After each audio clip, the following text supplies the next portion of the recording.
Hey guys, welcome back to my YouTube channel. So today I want to talk about the interview that KokoByKhloe from Big Brother did on the Bhad and Boujie podcast recently. I don't really comment on these types of things, but I figured that I really wanted to say something because the interview really saddened me, and I noticed that it also caused an uproar in the Black community.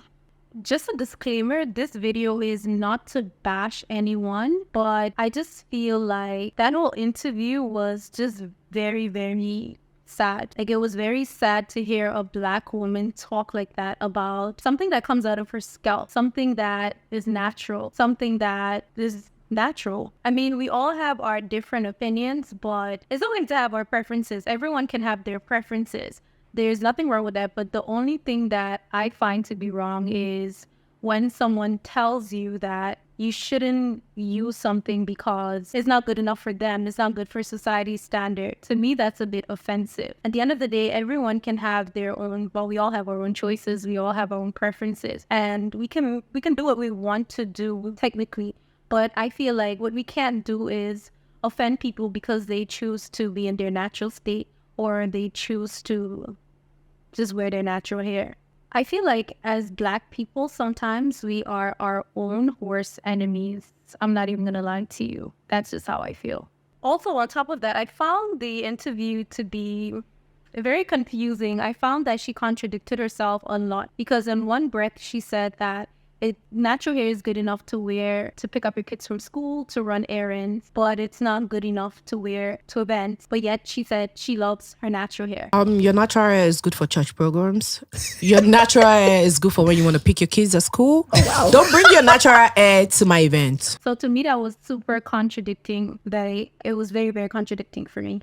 Another thing that I also found contradicting is when she said that she would now wear her natural hair with a super expensive dress and expensive heel, but yet she would wear her natural hair on her wedding day. I would really want to have a natural hair or extremely low cut on my wedding. It's my wedding day. I want to see that picture again and be like, yeah, I did something different, but not every day. Isn't your wedding day supposed to be a day where you wear an expensive dress, where you wear nice heels, a day that is supposed to be fabulous and glam? So why is that day okay for you to wear your natural hair, but it's not good enough for you to wear at events? I don't really understand it, to be honest. When I think about natural hair, I know a lot of Black, beautiful women who rock their natural hair. And I admire them because, in my opinion, they're literally ignoring all of society's beauty standards. And they're showing people that you can look good with your natural hair. Like, you don't have to wear a wig to be beautiful. Your hair doesn't define you. And to be honest with you, one of the girls that I really admire is 2017 Miss Universe Jamaica, Deina Bennett. I hope I'm saying her name right, Deina Bennett. She wore her natural hair, and I think she came third in the Miss Universe pageant. And I think that's what made her stand out a lot, her natural hair. The fact that she was so comfortable in her own skin and the way she just carried herself on stage. And she was different. I felt like she just looked different. She wasn't, I'm not saying anything is wrong with wigs, but she actually stood out. And I feel like she's smart, she's beautiful, and she has brains. But I think what also made her stand out is the fact that she was wearing her afro, her natural afro. It was just so empowering, to be honest with you. Like, I found it to be so nice to see someone feeling so comfortable in their skin and just, like literally ignoring all of society's beauty standards. I also have a friend, her name is Hena from Wags, Miami. She only wears her natural hair, and I kid you not, she's a goddess. Like, she looks so beautiful with her natural hair. I just love it for her. Like, she doesn't care, and it actually is her signature look. It makes her look so beautiful. So for people to say that you can't wear your natural hair to events or you wouldn't look glammed up with your natural hair, I don't agree with that statement. I feel like a lot of things that people used to criticize before, for example, big lips, big butts, our natural tan skin, people are copying those things. People are actually paying money to be those things now, if you notice. But before, it was like so bad to have these features. But now other races, they're actually paying money to look like us. And don't get me wrong, I may be light skinned, but I'm still black. There's different shades of black. I'm still black, and I'm very confident in my skin, and I'm actually very happy to be black. I couldn't picture myself being any other race or any other color. Like, no offense to anyone else, but that's just me. Like, I'm very comfortable in how God made me and who I am. And another thing, I actually love my natural hair a lot. I've not relaxed my hair in years. Like, I can't even imagine relaxing my hair again. I feel like my hair is so healthy now that I don't relax it. When I was relaxing my hair, I feel like that's when my hair was the most unhealthy. And to be honest with you, I feel like I grew up with my hair being relaxed. So it was just something that was, I guess, put on me. But as I got older and, I started to understand my hair, I didn't even like relaxing my hair anymore. And my hair actually grew better and stronger and softer and nicer when I didn't relax it anymore, when I stopped relaxing it. And I couldn't picture going back, to be quite honest with you. I feel like when we send out these types of messages telling women that their natural hair is not good enough or their skin tone is not good enough, it teaches young girls to hate themselves. It teaches young girls to feel inferior. It makes them make decisions that they wouldn't make under other circumstances. It teaches them to hate themselves. It teaches self-hate. It makes young girls feel like, okay, I don't look like that girl on TV. I'm not as light-skinned as that girl. I'm not good enough. So what can I do to be like her? I feel like it's wrong, and some people are not as strong as others. Some people, as soon as you say something like that, they would feel less about themselves.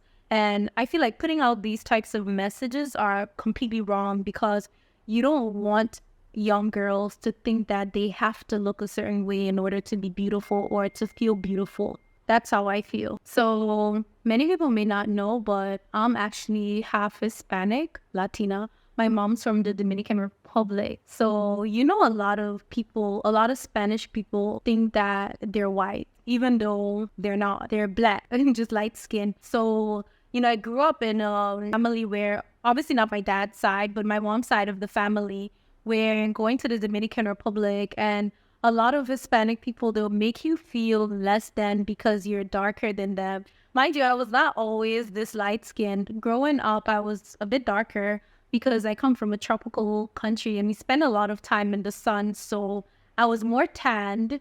And I feel like growing up in a half Spanish home, when you visit your mom's side of the family, you do get racist statements. Like, I've experienced it growing up, sadly.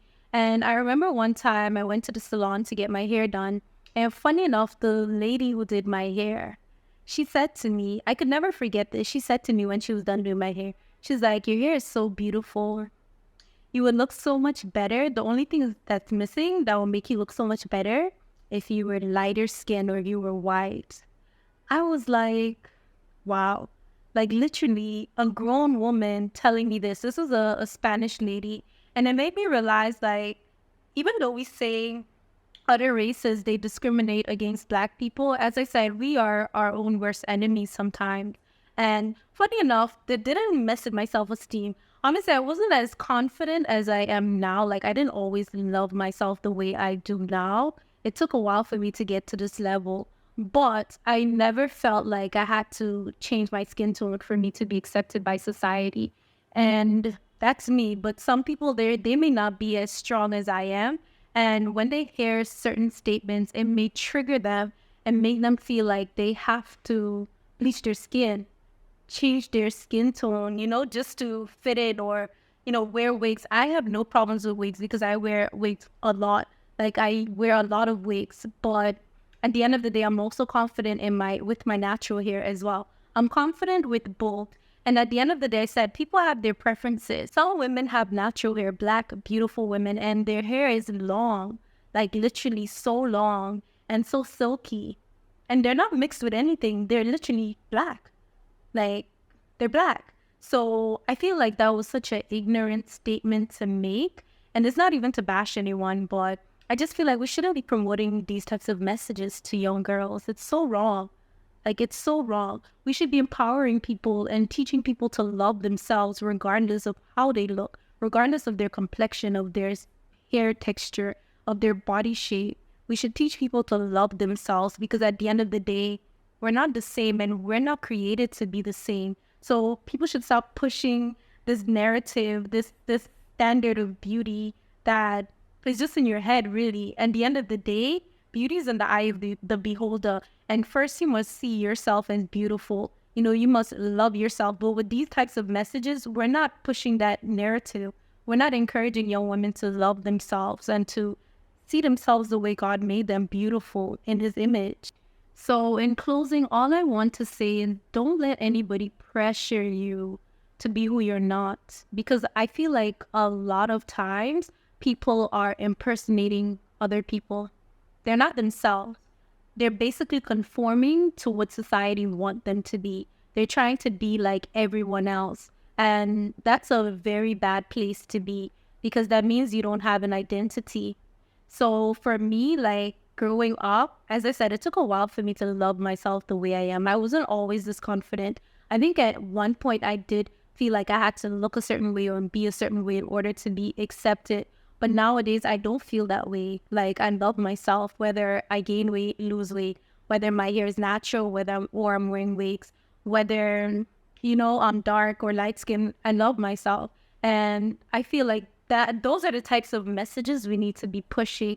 Those are the things we need to be telling young women, because there's a lot of power in the tongue. Like, words have a lot of power. So just be careful, because mental health is a very serious thing, and not everyone is mentally strong. Not everyone see themselves as beautiful. So imagine you pushing this type of message. It doesn't help. And that's just my 2 cents. As I said, it's not to bash anyone, because at the end of the day, I'm not that type of person. And I usually don't comment on things, but this one, it kind of triggered me a bit, because I don't like people pushing these narratives and just making other people feel less than, you know, it's not right. So that's just my opinion. Let me know in the comment section what you think. I hope you guys enjoyed this video. Until next time, love you guys.